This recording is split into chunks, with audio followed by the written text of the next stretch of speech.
तो hello friends, तो आइए शुरू करते हैं अपने आज की सेकंड क्लास को।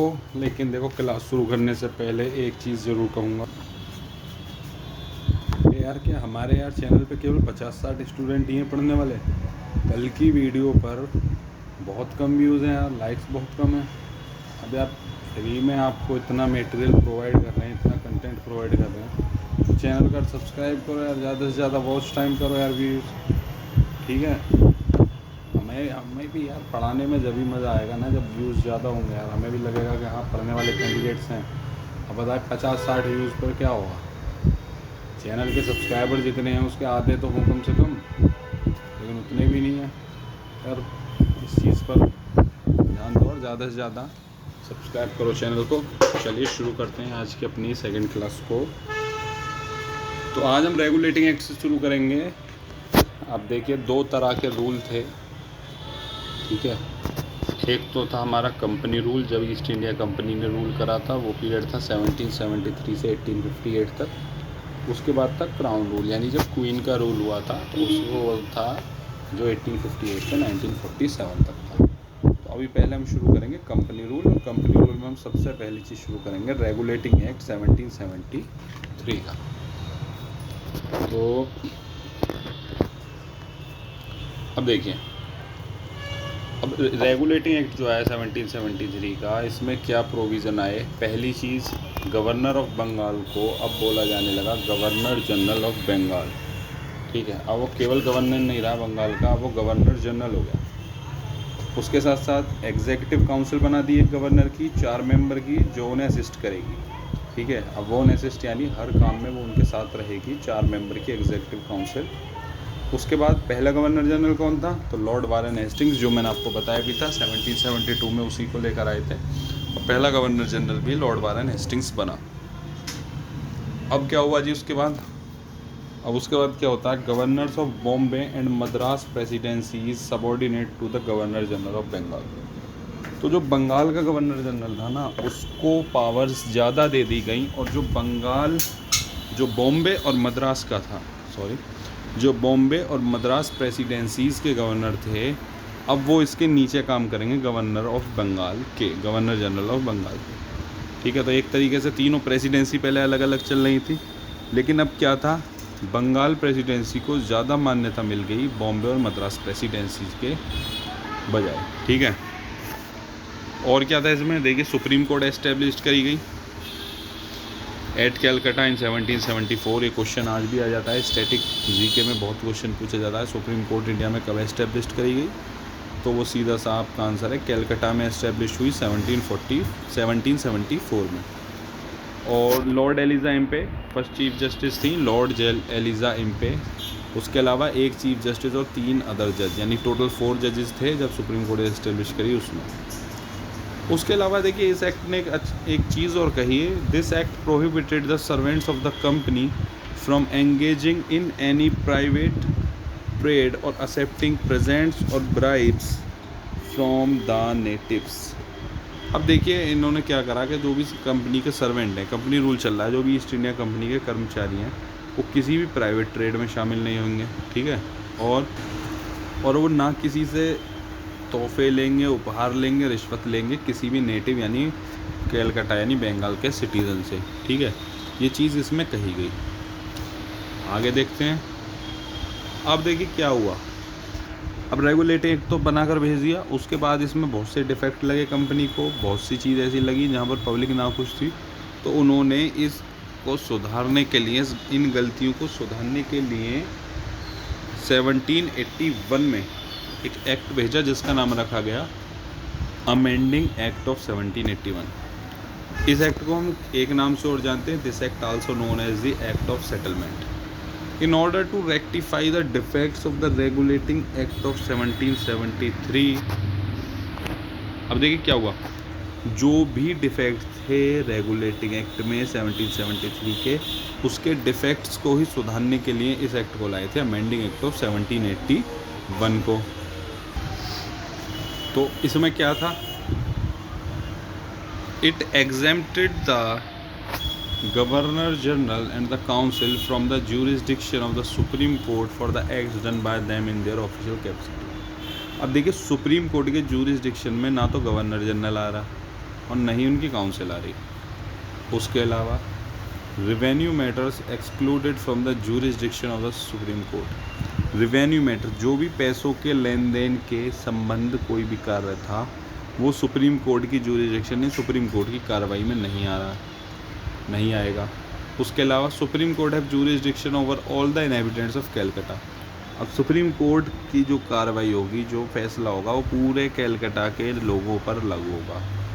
उसके साथ साथ Hindus were to be tried according to the Hindu law and Muslims were to be tried according to the Mohammad law. अब हिंदू को हिंदुओं की लॉ के अनुसार ट्रीट किया जाएगा, मुस्लिम्स को मुस्लिम लॉ के अनुसार, मोहम्मदन लॉ के अनुसार ट्रीट किया जाएगा। ये इस एक्ट ने बताया। इसके बाद appeals from the provisional courts could be taken to the governor general in council and not to the supreme court. अब देखिए प्रोविंशियल कोर्ट की जो अपील थी, यानी प्रोविंशियल यानी स्टेट कोर्ट की जो अपील थी, वो अब गवर्नर जनरल की काउंसिल पे जाएंगी, ना कि सुप्रीम कोर्ट पर। तो एक तरीके से यहाँ पर वारेन हेस्टिंग्स अपनी तानाशाही कर रहा था। सुप्रीम कोर्ट की पावर उसके सामने कुछ नहीं थी। अब क्या होता है, अब आता है पिट्स इंडिया एक्ट ऑफ 1784। इसके बाद आता है पिट्स इंडिया एक्ट ऑफ 1784। अब क्या हुआ, it distinguished between the commercial and political function of the company. इसने कंपनी के राजनीतिक और कमर्शियल दोनों फंक्शनों को अलग अलग कर दिया। इसने एक डबल गवर्नमेंट का सिस्टम अपनाया, यानी court of director to manage the commercial affair. Commercial affair कौन करेगा, कोर्ट ऑफ डायरेक्टर। लेकिन एक नई बॉडी बना दी बोर्ड ऑफ कंट्रोल के नाम से, जो क्या करेगी, पॉलिटिकल अफेयर्स को कंट्रोल करेगी, मैनेज करेगी, ठीक है ना।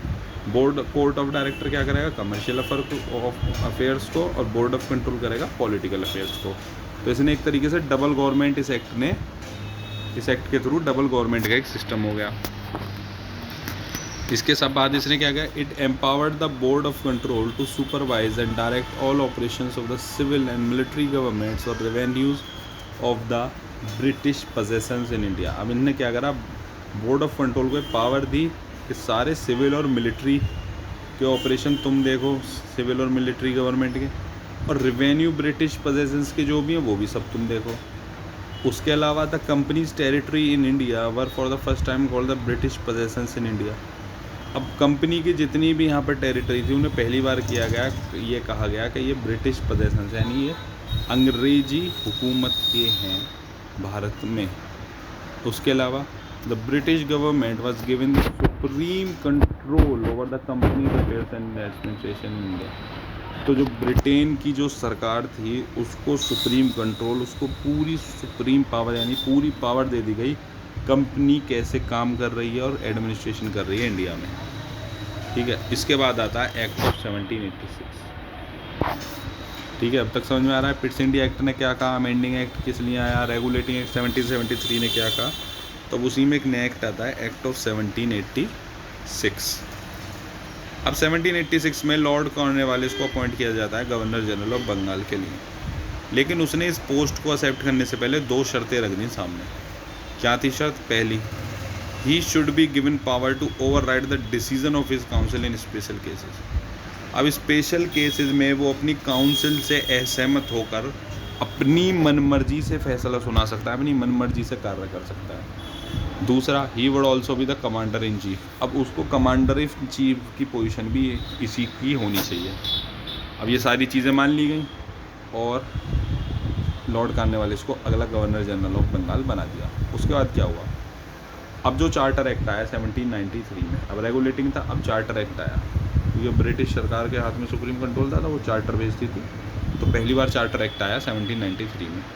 अब इसमें क्या किया गया, इसने क्या करा, it extended the overriding power given to Lord Cornwallis over his council to all future governor generals.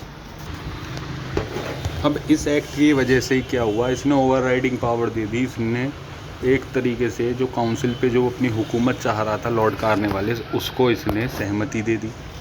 और क्या होता है, कहाँ चले गया, it gave governor general more powers and control over the developments of the subordinate provinces of Bombay and Madras. अब इसने क्या किया, बॉम्बे और मद्रास की जो प्रेसिडेंसी गवर्नर थे ना, उन पर भी इस गवर्नर जनरल को ज़्यादा पावर और कंट्रोल दे दिया इस एक्ट ने। इसके बाद it extended the trade monopoly of the company in India for another period of 20 years. अब इसने जो कंपनी का भारत में व्यापार करने की सीमा को 20 साल और बढ़ा दिया इस एक्ट के ही थ्रू। ठीक है, तो एक तरीके से लॉर्ड कॉर्नवालिस की यहाँ पर पूरी हुकूमत चल रही थी, वो जो चाहता था उसे मिल रहा था। और क्या कहा इस एक्ट ने, इसने कहा कि जो कमांडर इन चीफ है वो मेंबर नहीं होगा गवर्नर जनरल काउंसिल का unless he was so appointed. अगर वो खुद अपॉइंट नहीं होता है तो वो कमांडर इन चीफ मेंबर नहीं होगा गवर्नर जनरल काउंसिल का। तो एक तरीके से आपको पढ़ के इसमें लग रहा होगा कि जो चार्टर एक्ट था ना 1793 का, ये पूरा का पूरा लॉर्ड कॉर्नवालिस का ही जो पावर थी ना, लॉर्ड कॉर्नवालिस की पावर ही बढ़ रही थी। जो वो चाहता था वो उसको मिल रहा था, क्योंकि जो भी सरकार से उसने करा था तो जो लॉर्ड कॉर्नवालिस चाह रहा था वो सब उसको मिल रहा था। तो ये चार्टर एक्ट था। अब देखिए इस चीज़ में क्या करा ना, ब्रिटिश गवर्नमेंट जो थी बहुत चालाक थी वो यहाँ पर। लॉर्ड कॉर्नवालिस को ओवरराइडिंग पावर तो दे ही रही थी, ठीक है ना, लेकिन केवल 20-20 साल के लिए दे रही थी। हर 20 साल के बाद वो एक एक्ट निकाल रही थी। ठीक है, क्यों? क्योंकि वो अपनी पूरी वो हुई भी नहीं थी कि हमारे हाथ से पूरी हुकूमत हमारे हाथ से चली जाए कुछ, तो वो एक तरीके से 20-20 साल का एक टाइम पीरियड लेकर दे रही थी। ठीक है, तो आज हमने कहाँ तक फिनिश कर लिया, चार्टर एक्ट 1793 तक। अभी वीडियो छोटी लग रही होंगी आपको, लेकिन अभी मैं इंट्रोडक्शन वीडियो पर चल रहा हूँ शुरुआती पर, तो इसलिए मैं 2-3 वीडियो शुरू में छोटी रख रहा हूँ। आज सैटरडे, कल क्लास होगी नहीं देखिए आपकी, संडे में, मंडे से फिर होगी। मंडे टू सैटरडे हम क्लासेस करेंगे। संडे पे अगले संडे से हम डाउट रखेंगे। इस संडे में तो अभी हमने इतना पढ़ा नहीं है तो क्या डाउट या कोई क्वेश्चन की प्रैक्टिस भी नहीं कर पाएंगे, लेकिन अगले संडे से हम प्रैक्टिस भी रखेंगे क्वेश्चन की, लाइव करेंगे, लाइव सेशन करेंगे यूट्यूब पर ही, और डाउट भी रखेंगे। लेकिन जो एक चीज़ मैं बार बार देखिए कह रहा हूँ यार, 50-60 व्यूज़ के लिए देखो मेरे को भी पढ़ाने में मज़ा नहीं आएगा, क्योंकि 50-60 व्यूज़ यार पिछली वीडियो पर, और मैक्सिमम मेरे ख्याल से 5 या 6 लाइक है। शेयर करो यार वीडियो को, लाइक करो यार, औरों को बताओ, सबको करो, चैनल को सब्सक्राइब करो यार, जब भी तो पढ़ाने में मज़ा आएगा। जब वॉचिंग ज़्यादा होगी यार, कम से कम वॉचिंग 200-250 हो ना, तब आता है मज़ा पढ़ाने में। 200-250 यार वॉचिंग हो, ठीक है, कम से कम 50-100 लाइक्स हों, तभी तो यार मज़ा आएगा पढ़ाने में। फ्री में यार इतना अच्छा कंटेंट दे रहे हैं, प्रीलिम्स तक क्रैक करा रहे हैं सिविल सर्विस के। आपको खुद पढ़कर कंटेंट पता लग रहा होगा। बहुत से स्टूडेंट कह रहे थे सर लिख कर पढ़ा है, लिख कर नहीं यार, PDF से जो पढ़ते है ना, क्योंकि मैं इसमें केवल उतने ही नोट्स मेंशन कर रहा हूँ जितने हमको लिखने हैं, याद करने हैं, ठीक है ना, अपने पास नोट्स रखने हैं। एक वर्ड भी, एक पॉइंट, एक कॉमा तक भी इसमें फालतू नहीं है, ठीक है। तो यार बस व्यूज़ देखो ज़्यादा होनी चाहिए, मज़ा जब भी आएगा पढ़ाने में, ठीक है। सब्सक्राइब करो चैनल को, वीडियो को शेयर करो, लाइक करो, कमेंट करो। मिलते हैं नेक्स्ट वीडियो में, तब तक के लिए thank you, have a nice day.